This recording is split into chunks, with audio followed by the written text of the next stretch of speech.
Welcome to Darren Daily On Demand, your most trusted resource to help you become better every day. Here's your success mentor, Darren Hardy. The book of Exodus tells us the story of how the Israelite people were held captive as slaves in Egypt. Then their God, Yahweh, performs a series of dazzling miracles and gets them out. Now, under the leadership of Moses, the freed Israelites are headed to the Promised Land. You remember the story? We're headed for the Promised Land. I can still hear Jim Rohn telling me the story for the first time. Now, you just got free. You are under the care and protection of God's anointed one, and you're headed to the Promised Land. Sounds like a success story, right? But it's not. It's a tragedy because they never got there. Why? Because from day one, they started to gripe and complain. They griped about the food. They just got delivered from slavery, and now they're saying, this food's not all that hot.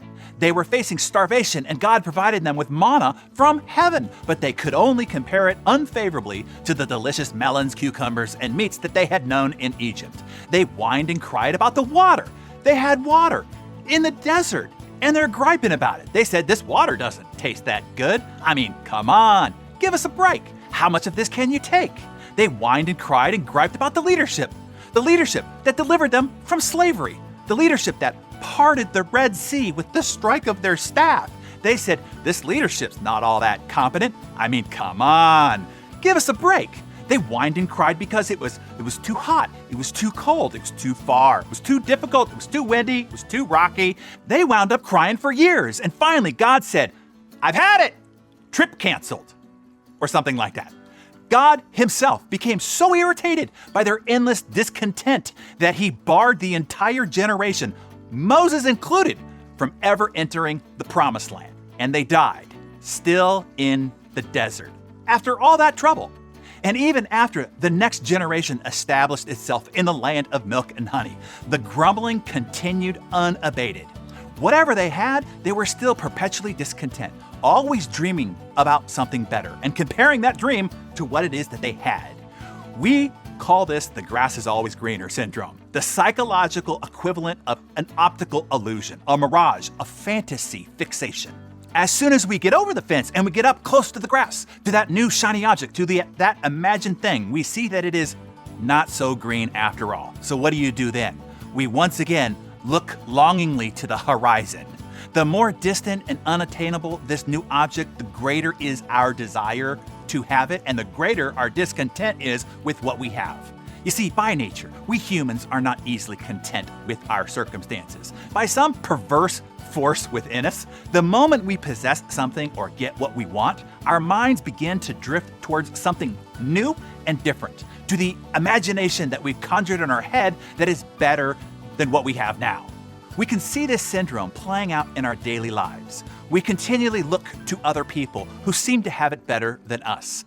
Their parents were more loving to them. Their careers are more exciting. Their lives are easier.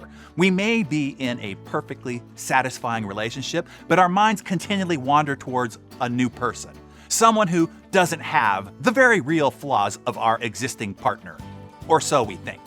We dream of being taken out of our boring life by traveling to some culture that is exotic and where people are just happier when we are in our grimy city where we live. But if you go to those imagined exotic places, the problem is you merely drag with you your own discontented frame of mind. And it was said back in the 1400s, wherever you go, there you are. The moment we have a job, we imagine something better. You search for entertainment that will bring you new fantasies in which to feed upon. You read books, articles, and blogs filled with ideas that have no relation to your daily life and full of empty speculations about things that only half exist. And none of this turmoil and ceaseless desire for what's out there ever leads to anything fulfilling. It only stirs up more illusions to pursue because in the end, you cannot escape from yourself. Maybe the most striking example of this syndrome is the view that we take of our childhood. As it recedes into the past, most of us remember a golden time of play and excitement. As we get older, it becomes even more golden in our memory. Of course, we conveniently forget the anxieties, the insecurities, and hurts that plagued us during our whole childhood. We forget how desperately we wanted to be older, how we couldn't wait to be rid of this terrible condition called childhood. But because our youth is an object that grows more distant as we age, we are able to idealize it and see it as greater than it was, as greener than it was when you were there. Look, life is short, and we only have so much energy. Led by our insatiable desires, we can waste so much time in futile searches and changes. We can spend too much of this precious time in a state of perpetual discontent. Don't be like the ungrateful, whining, griping, moaning, and complaining Israelites. Don't waste this gift, this precious time. Don't let your comparison to the mirage, to the illusion, to the grass is greener over there syndrome keep you in a state of perpetual discontent while you are here. Oh, and hey, even if you think that grass is greener on the other side of the fence, remember, you're gonna have to water, fertilize, and mow that side too. Look, you are free. If you live in a first world country, you are in the land of milk and honey. You have made it to the promised land. And you've arrived here at the greatest time there ever was to be alive in all of human history. Embrace that. Focus on that while you do the work to make it and you better every day. But let's practice loving what is. Take out your Darren Daily Journal. Jot this down. What is one thing great about your life right now?